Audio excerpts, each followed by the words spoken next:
नमस्कार साथियों, आप सभी का स्वागत है आपके अपने YouTube चैनल वी एजुकेटिव में।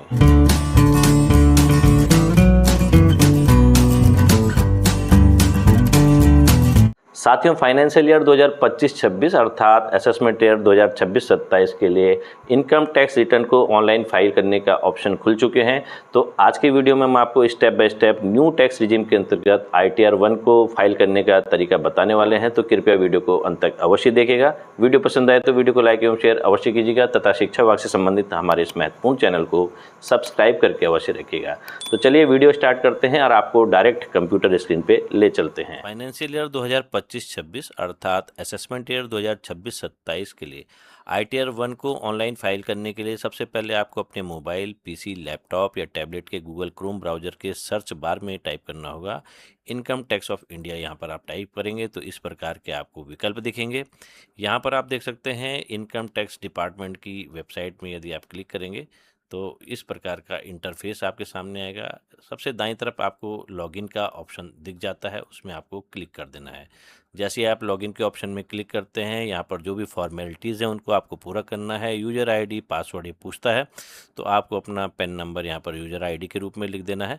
साथ ही पासवर्ड जो पिछले वर्षों से आप यूज़ कर रहे होंगे उसको आपको यहाँ पर डाल देना है और लॉगिन कर देना है। तो जैसे ही आप लॉगिन करते हैं आपके सामने कुछ इस प्रकार का इंटरफेस निकल के सामने आता है और यहाँ पर आप देखेंगे फॉर असेसमेंट ईयर 2026-27 यानी कि फाइनेंशियल ईयर 2025-26 के लिए यहाँ पर फाइल नाउ का भी ऑप्शन है, रिज्यूम फाइलिंग का भी ऑप्शन है। क्योंकि हम यहाँ पहले भी प्रयास कर चुके हैं इसलिए ये रिज्यूम फाइलिंग का ऑप्शन दिखाई दे रहा है। यदि आप इस वर्ष के लिए पहली बार लॉगिन कर रहे हैं तो केवल आपको फाइल नाउ का ऑप्शन दिखाई दे जाएगा। तो यहाँ पर हम फाइल नाउ के ऑप्शन में क्लिक करते हैं तो यहाँ पर आप देखेंगे कि जो सेलेक्ट असेसमेंट ईयर है वो बाय डिफ़ॉल्ट यहाँ पर ऑटोमेटिक सेलेक्ट है 2026-27 जो कि करंट असेसमेंट ईयर है। इसमें आपको ऑनलाइन मोड में सेलेक्ट करना है और इसको कंटिन्यू कर देना है। जैसे आप कंटिन्यू करते हैं आपके पास इस प्रकार के विकल्प आएंगे। क्योंकि यहाँ पर हम पहले प्रयास कर चुके हैं तो ये रिज्यूम फाइलिंग का ऑप्शन दिखाई दे रहा है। आपके केस में यहाँ पर स्टार्ट न्यू फाइलिंग का केस दिखाई देगा, तो इसमें आपको क्लिक कर देना है। जैसे आप क्लिक करते हैं यहाँ पर ये इंडिविजुअल बाय डिफ़ॉल्ट पहले से ही सेलेक्ट है, इसको आपको सेलेक्ट ही रखना है और यहाँ पर आपको प्रोसीड कर देना है। तो जैसे आप इसको प्रोसीड करते हैं तो यहाँ पर ये पूछा जाता है कि आप कौन सा वाला ITR फॉर्म भरना चाहते हैं, ITR 1, ITR 2 या ITR 4। तो आप इसमें सेलेक्ट कर देंगे। चूँकि हम यहाँ पर सैलरीड पर्सन और पेंशनर्स की बात कर रहे हैं तो हम यहाँ पर ITR 1 का सिलेक्शन कर देते हैं। प्रोसीड विद ITR 1 में हमें क्लिक कर देना है। तो एक पॉपअप विंडो में यहाँ पर नोटिफिकेशन लिख के आता है कि जो न्यू टैक्स रिजीम है वो बाय डिफ़ॉल्ट पहले से ही सेलेक्ट होगा और न्यू टैक्स रिजीम के अंतर्गत जो HRA है, LTA है और जितने भी डिडक्शंस हैं ये ATC, ATD, ATU, ATE, ATG, ATTTA, ATTTB और चैप्टर 6 के डिडक्शन इसमें मान्य नहीं होते। तो इसको आपको ओके कर देना है और उसके बाद आप यहाँ पर देखेंगे कि लेट्स गेट स्टार्टेड में आपको क्लिक कर देना है। जैसे आप इसको क्लिक करते हैं तो यहाँ पर ये 3 विकल्प आते हैं आपके पास। चूँकि यहाँ पर सैलरीड पर्सन और पेंशनर की बात हो रही है तो हम taxable income is more than basic exemption limit, चूँकि हम यहाँ पर न्यू टैक्स रिजीम के अंतर्गत आपको ITR फाइल करने का तरीका बताने वाले हैं। और इसमें यदि बेसिक एग्जम्पशंस लिमिट जो वर्तमान समय में है वो 4 लाख रुपए है, यदि आपकी जो टैक्सेबल इनकम है वो 4 लाख रुपए से अधिक है तो आपको पहले वाले ऑप्शन का ही सिलेक्शन करना है और उसके बाद आपको यहाँ पर कंटिन्यू कर देना है। जैसे ही आप इसको कंटिन्यू करते हैं एक पॉपअप विंडो में और यहाँ पर लिखा हुआ आ जाता है कि जो इनकम टैक्स के कुछ डाटा हैं वो प्रीफिल्ड आपको मिलेंगे, तो उसकी जांच पहले आप अपने फॉर्म 16 से या और AIS से अवश्य कर लें क्योंकि आप इसमें एडिट भी कर सकते हैं। तो इसको आप ओके कर सकते हैं। अब यहाँ पर ये 5 ऑप्शन आपको दिखाई देंगे, इनको स्टेप बाय स्टेप आपको फिल करना होता है। और जैसे ही पर्सनल इन्फॉर्मेशन हो गई या ग्रॉस टोटल इनकम हो गई, पहला स्टेप यदि आपका क्लियर हो गया तो यहाँ पर कन्फर्म्ड लिखा हुआ भी आ जाएगा और ग्रीन टिक भी आ जाएगा। तो सबसे पहले हम पर्सनल इन्फॉर्मेशन में चलते हैं। इसको हमने क्लिक किया तो ये कुछ सूचनाएं हम यहाँ पर ब्लर कर रहे हैं क्योंकि सिक्योरिटी रीजन की वजह से। यदि इनमें आपको संशोधन करना है तो एडिट का ऑप्शन यहाँ पर दिखाई दे जाता है, उसको आप एडिट कर सकते हैं। अब यहाँ पर नेचर ऑफ एम्प्लॉयमेंट आता है, आप सेंट्रल गवर्नमेंट के एम्प्लॉय हैं, स्टेट गवर्नमेंट के एम्प्लॉय हैं, पब्लिक सेक्टर अंडरटेकिंग है, सेंट्रल गवर्नमेंट पेंशनर हैं, स्टेट गवर्नमेंट पेंशनर हैं, जो भी आपका केस है उसको आपको सेलेक्ट कर देना है। तो यहाँ पर हम स्टेट गवर्नमेंट के ऑप्शन में क्लिक कर देते हैं। इसके बाद यहाँ पर ये न्यू टैक्स रिजीम ऑटोमेटिकली ही सेलेक्ट रहता है। यदि आप ओल्ड टैक्स रिजीम की ओर जाना चाहते हैं तो आपको यहाँ पर यस में सेलेक्ट करना होगा, ताकि आप न्यू टैक्स रिजीम से ओल्ड टैक्स रिजीम में जा सकें। लेकिन चूंकि हम यहाँ पर न्यू टैक्स रिजीम की बात कर रहे हैं तो यहाँ पर हमने न्यू टैक्स रिजीम को ही चुन लिया है। उसके बाद यहाँ पर हम बैंक डिटेल को यहाँ पर ये देख सकते हैं। जो भी आपका अकाउंट नंबर है वो वैलिडेटेड होना चाहिए। जितने भी अकाउंट नंबर है उसको आपको यहाँ पर ऐड करना होता है। और जिसमें आप रिफ़ंड चाहते हैं, नॉमिनेटेड फॉर रिफ़ंड, तो इस बैंक अकाउंट को हमने रिफ़ंड के लिए चुना है। इसको हम कर लेंगे कन्फर्म। जैसे हम कन्फर्म करते हैं तो आप देख सकते हैं ये पहला स्टेप यहाँ पर कंप्लीट हो जाता है। पर्सनल इन्फॉर्मेशन कन्फर्म्ड यहाँ पर आ गया है। अब जो दूसरा स्टेप है ग्रॉस टोटल इनकम, उसमें हम चले जाते हैं और यहाँ पर इसको क्लिक कर देते हैं। तो आप अपने फॉर्म 16 से और AIS से मैच करा लें कि आपकी जो ग्रॉस सैलरी यहाँ पर प्रीफिल्ड आ रही है वो एक्यूरेट आ रही है या मिसमैचिंग है। यदि मिसमैचिंग है तो आप एडिट के ऑप्शन में जाके उसको सही भी कर सकते हैं, करेक्ट कर सकते हैं। और चूंकि अभी AIS को अपडेट होने में थोड़ा समय लगता है, 16 जून के बाद ही ये अपडेट हो पाता है। जैसे कि आपके बैंक अकाउंट की सेविंग के जो सेविंग अकाउंट है उसमें जो ब्याज मिलता है वो अपडेट होने में टाइम लगता है AIS में। तो यहाँ पर हो सकता है कि वो प्रीफिल्ड ना हो, जो इनकम फ्रॉम अदर सोर्सेज से जो FD RD या फिर सेविंग का जो ब्याज है वो यहाँ पर अभी शो ना कर रहा हो। तो थोड़ा आप वेट भी कीजिएगा 15 जून तक, क्योंकि बैंक 15 जून तक ही उसको अपडेट करवा पाते हैं। तो उसका वेट आपको करना होगा। जल्दबाजी ना दिखाएं ITR को भरने में, क्योंकि अभी 31 जुलाई इसकी लास्ट डेट है। लेकिन चूंकि यहाँ पर हम डेमोस्ट्रेशन के माध्यम से आपको बता रहे हैं, तो यहाँ पर जो ये ग्रॉस सैलरी है ये एक्यूरेट मैच कर गई है फॉर्म 16 के अकॉर्डिंग और AIS के अकॉर्डिंग। AIS आप यहाँ से सेलेक्ट करके देख सकते हैं। और उसके बाद यहाँ पर ये 75,000 रुपये का इसमें स्टैंडर्ड डिडक्शन मिल जाता है। और ये तब बन जाता है income chargeable under the head salary 16,63,539 रुपया। अब यहाँ पर एक विकल्प आता है इनकम फ्रॉम हाउस प्रॉपर्टी का। इसको भी हम देख लेते हैं कि यदि आपके केस में इनकम फ्रॉम हाउस प्रॉपर्टी है तो इस बार के जो ITR 1 है न्यू टैक्स रिजीम में, दो जो प्रॉपर्टी हैं यदि उनको आपने किराए पे दे रखा है तो उसमें भी आपको छूट मिलती है 30% जो एनुअल आपने किराया लिया है। जैसे यहाँ पर हम मान लिया कि हमारे केस में ये डिटेल्स है, जो इनकम फ्रॉम हाउस प्रॉपर्टी का केस है वो है। तो यहाँ पर हमें ऐड अनदर में क्लिक करना होगा। यहाँ पर आप देख सकते हैं प्रॉपर्टी का एड्रेस पूछा जाता है, टाउन सिटी पूछा जाता है, स्टेट पूछा जाएगा, कंट्री पूछा जाएगा, पिन कोड पूछा जाएगा जहाँ पर ये प्रॉपर्टी है, ओनर ऑफ द प्रॉपर्टी। अब इसमें ये हो सकता है सेल्फ भी हो सकता है, माइनर की भी हो सकती है, स्पाउस की भी हो सकती है और अदर्स भी हो सकती है। तो ये आपको सेलेक्ट कर देना है अपने केस के हिसाब से। उसके बाद इज़ द प्रॉपर्टी को ओन्ड, क्या ये साझे में ले रखी है आपने? यदि साझेदारी होगी तो यस लिखेंगे, अन्यथा नो लिखेंगे। यदि साझेदारी में आपने यस लिखा तो आपका कितना % साझेदारी का है और दूसरे व्यक्ति का कितने साझेदारी का है वो आपको यहाँ पर परसेंटेज लिखना होगा। उसी आधार पे आपके ITR जो फॉर्म आप भर रहे हैं ऑनलाइन, उसमें जो ये आप इनकम फ्रॉम हाउस प्रॉपर्टी जो किराया आपको मिलेगा एनुअल, तो वो उसी रेशियो में डिवाइड हो जाता है और तब आपको एग्जेम्पशंस मिलती है।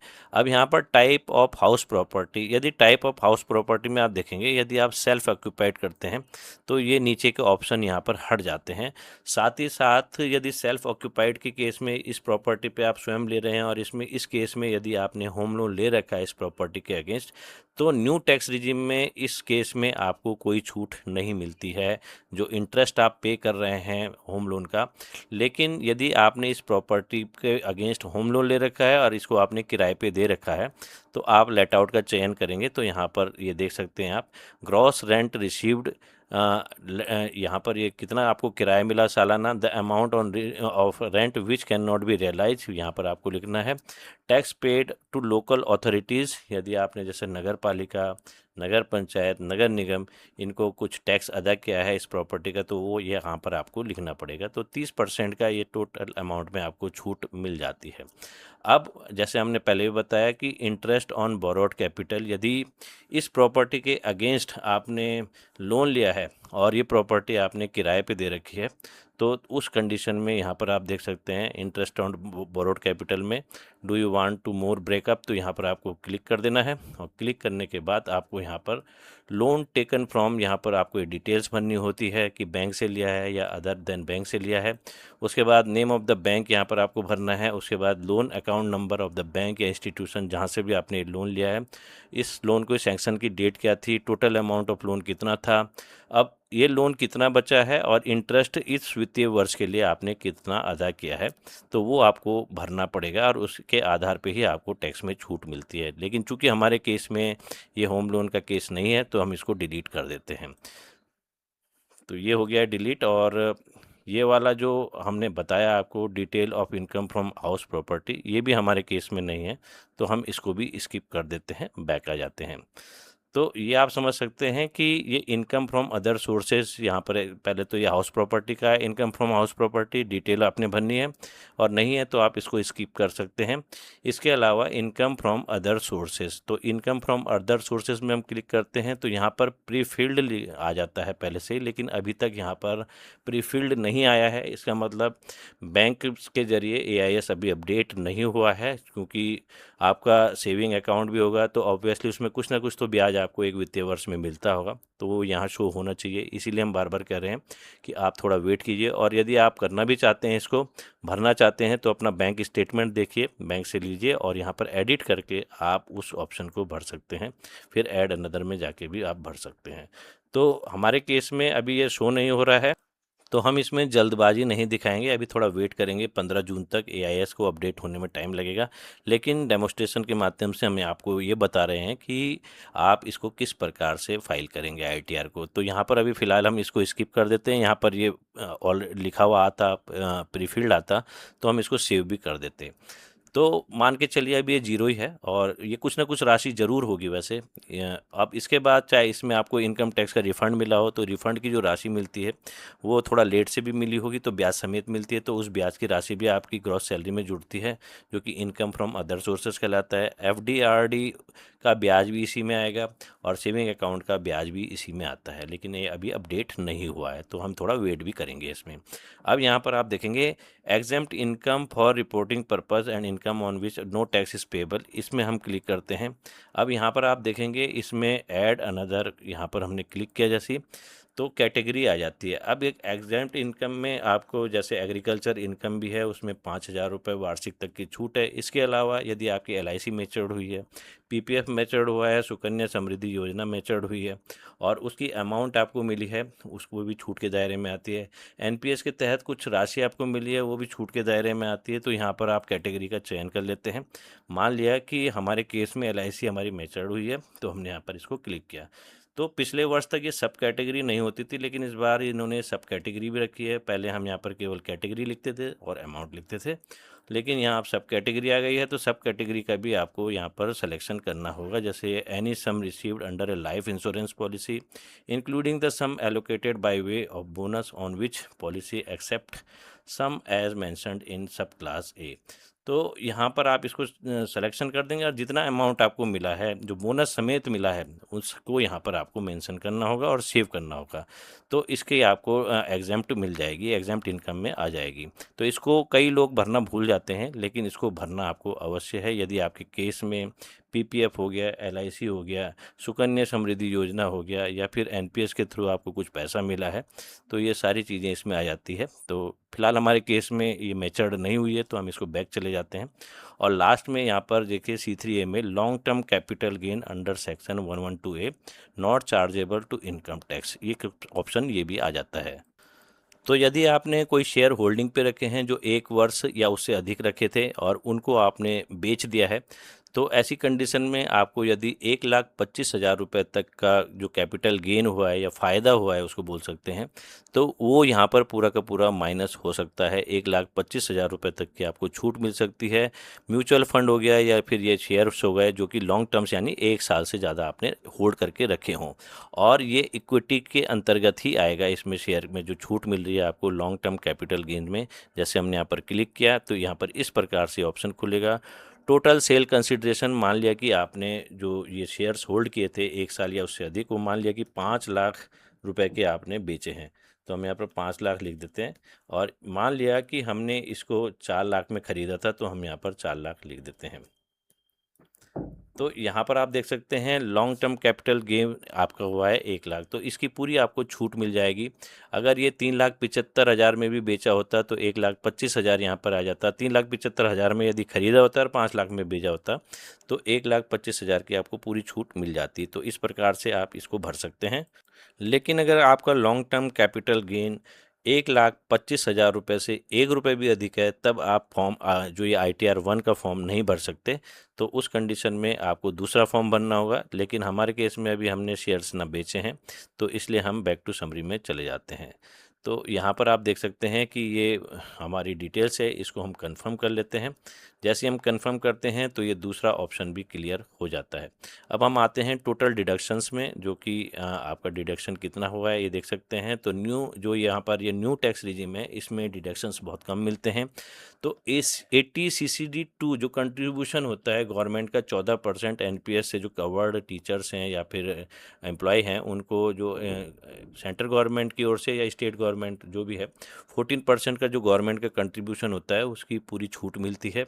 तो फॉर्म 16 से इसको मैच करा दे इस राशि को। यदि प्रीफिल्ड है तो वेल एंड बेटर है, लेकिन अगर ये प्रीफिल्ड नहीं है तो एडिट करके आप उस राशि को यहाँ पर भर सकते हैं। लेकिन AIS का अवश्य इंतजार करें, AIS को अपडेट होने का। तो यहाँ पर ये 2,06,279 जो कि गवर्नमेंट का 14% शेयर है, ये पूरा का पूरा माइनस हो जाता है। इसके अलावा जो कंट्रीब्यूशन टू अग्निपथ स्कीम के अंतर्गत यदि आते हैं तो उसमें यहाँ पर छूट मिलती है। तो एनी अदर डिडक्शंस, तो कुल मिला के यहाँ पर हमें 80 CCD2 की छूट मिली है। तो इसको हम कंफर्म कर देते हैं। जैसे हम कंफर्म करते हैं तो ये तीसरा स्टेप भी यहाँ पर कंफर्म्ड आ जाता है। अब इसके बाद आता है टैक्स पेड। तो हम इस टैक्स पेड के ऑप्शन में क्लिक करते हैं। टैक्स पेड में आप देख सकते हैं scheduled TDS 1 detail of tax deducted at source from salary. तो यहाँ पर जो हमारा TDS कटा है एम्प्लॉयर की ओर से हर महीने जो कटता है वो 1,11,500 रुपये टोटल आया है। और यदि आपने स्वयं से टैक्स जमा किया है, सेल्फ असेसमेंट टैक्स पेमेंट किया है, चालान लगाया है, तो आपको इसमें क्लिक करना होगा और यहाँ पर उसकी डिटेल भी भरनी होगी। BSR कोड हो गया, डेट ऑफ डिपॉजिट हो गया, सीरियल नंबर ऑफ चालान हो गया और कितना रुपया आपने जमा किया है। तो हमारे केस में अभी हमने जमा नहीं किया है, हमारा ये 1,11,500 रुपये जमा है। तो इसको हम कंफर्म कर देते हैं। जैसे हम इसको कंफर्म करते हैं तो ये चौथा स्टेप भी हमारा कंफर्म हो जाता है और हमारा पांचवा जो स्टेप है वो खुल जाता है, verify your tax liabilities and details. तो इसमें हम क्लिक कर देते हैं। जैसे हम क्लिक करते हैं यहाँ पर ये पूरी समरी आ जाती है। तो इसको आप चेक कर लें कि आपका ये डिटेल है जो फॉर्म 16 के अकॉर्डिंग मैच कर रहा है। थोड़ा थोड़ा बहुत मिसमैच कर सकता है, क्योंकि जो हमने पहले ही बताया कि जो सेविंग अकाउंट होता है उसका इंटरेस्ट हो गया या FD RD का इंटरेस्ट हो गया, वो आपकी इनकम फ्रॉम अदर सोर्सेज में जब जुड़ जाता है तो आपकी जो टैक्सेबल इनकम है वो थोड़ी बढ़ सकती है। तो यहाँ पर ये थोड़ा सा वेरी कर सकता है। इसको कंफर्म यदि आप कर लेंगे तो इसमें यहाँ पर हम कंफर्म करते हैं तो ये पांचवा स्टेप भी हमारा कंप्लीट हो जाता है। उसके बाद हम आ जाते हैं प्रोसीड टू वैलिडेशन में, वेरिफिकेशन में। जैसे हम प्रोसीड टू वेरिफिकेशन में करते हैं, यदि आप रिफंड के हकदार होंगे तो you are eligible for a refund of rupees, यहाँ पर ये रुपीज़ आ जाएगा। और यदि आपको चालान लगाने की नौबत आती है तो यहाँ पर ये बता भी देगा कि कितना आपको चालान लगाना है और आप उसी समय ऑनलाइन चालान भी लगा सकते हैं। तो यहाँ पर इस को पूरी डिटेल को आप देख लें। तो यहाँ पर हम preview and submit your return में चले जाते हैं। चेक बॉक्स में हमें टिक मारना होता है, जो यहाँ पर हमारी एक डिटेल पूछी जाती है। प्रोसीड टू वैलिडेशन में चले जाते हैं। वैलिडेशन यहाँ पर सक्सेसफुल आ जाता है। उसके बाद आप प्रीव्यू करेंगे। प्रीव्यू में आप देख लेंगे कि जो भी आपका ये फॉर्म भरा हुआ है वो पूरा प्रीव्यू देख लेंगे। इसको आप डाउनलोड भी कर सकते हैं और यहाँ पर प्रोसीड टू वैलिडेशन में आपको क्लिक कर देना है और ये वैलिडेशन सक्सेसफुल यहाँ पर आ गया है। प्रोसीड टू वेरिफिकेशन करेंगे और ई वेरिफिकेशन का यहाँ पर ऑप्शन होता है, इसमें आपको क्लिक करना है, क्योंकि आपका जो रजिस्टर्ड मोबाइल नंबर है वो आधार से लिंक होगा। इसमें आपको कंटिन्यू कर देना है और उसके बाद यहाँ पर आप देख सकते हैं कि I would like to verify using OTP on mobile number registered with Aadhaar. इसको आपको क्लिक करना है और इसको कंटिन्यू कर देना है। जैसे आप कंटिन्यू करते हैं तो यहाँ पर पॉपअप विंडो में आपको एक चेकबॉक्स में टिक लगाना है, एग्री करना है और जनरेट आधार OTP कर देना है। जैसे आप जनरेट आधार OTP करते हैं तो यहाँ पर आपके आधार में 6 डिजिट का एक OTP आता है, जिसको आपको यहाँ पर भर के वैलिडेट करना होता है। तो यहाँ पर आप इस को वैलिडेट कर सकते हैं। और वैलिडेट करने के बाद ये आपसे सबमिट का एक बार फिर से ऑप्शन पूछता है कि क्या आप इसको फाइनल सबमिट करना चाहते हैं। तो उसके बाद आप इसको सबमिट कर देंगे और इस प्रकार से आपका ITR फाइल हो जाता है, जो कि आपके रजिस्टर्ड मोबाइल नंबर पे उसकी रिसिप्ट भी आ जाती है, साथ ही साथ आपके रजिस्टर्ड ईमेल ID पे भी वो रिसिप्ट आ जाती है। तो आपने देखा कि किस प्रकार इस वीडियो के माध्यम से हमने आपको न्यू टैक्स रिजीम के अंतर्गत ITR 1 को ऑनलाइन फाइल करने का स्टेप बाय स्टेप तरीका बताया। यदि यह वीडियो आपके लिए लाभकारी साबित होता हो तो वीडियो को अधिक से अधिक लाइक एवं शेयर अवश्य कीजिएगा तथा शिक्षा विभाग से संबंधित हमारे इस महत्वपूर्ण चैनल को सब्सक्राइब करके अवश्य देखिएगा। मिलते हैं आपसे शीघ्र एक नई वीडियो में नई अपडेट के साथ, तब तक के लिए धन्यवाद।